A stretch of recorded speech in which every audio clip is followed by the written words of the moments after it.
Aspetta, 1. Amici di Gazzetta Regionale, il Grifone è campione d'Italia e io vi ho portato il presidente Fulvio Gismondi. Presidente, che partita è stata? Meravigliosa, una partita meravigliosa, il calcio ci sta alla fine oltre a quelli che segnano, loro hanno segnato, però il gioco, il dominio, tutto quello che abbiamo dato, tutto meritato, posso dirlo con grande sincerità, grandissima gioia e peraltro anche fortemente.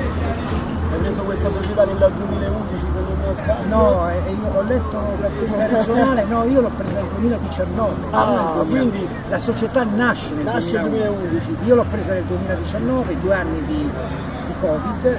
Dopo 2 anni di Covid nel 2021 abbiamo iniziato a programmare, abbiamo cambiato nome della visione del cliente a Grifone Calcio e da lì è stata. ci siamo andati tanto così con l'Under 15 qualche anno fa. Abbiamo vinto 4 titoli, il primo titolo vinto abbiamo fatto la finale dell'Under 15, abbiamo perso 1-0 e oggi ci siamo ripresi quello che aspettavamo da te. Quanto è importante per questa società questo tipo? Ma guarda, prima di tutto è importante tutto quello che abbiamo costruito in questi 4 anni, 5 anni, 4 vittorie, 4 titoli regionali. Certo vincere lo scudetto ti dà una spinta ancora più grande, molto.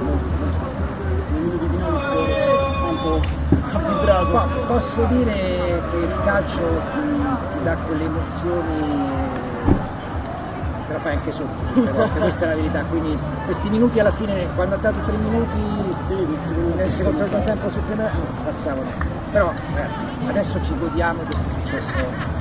Sei campione d'Italia, complimenti Presidente. Ciao, grazie, arrivederci a tutti.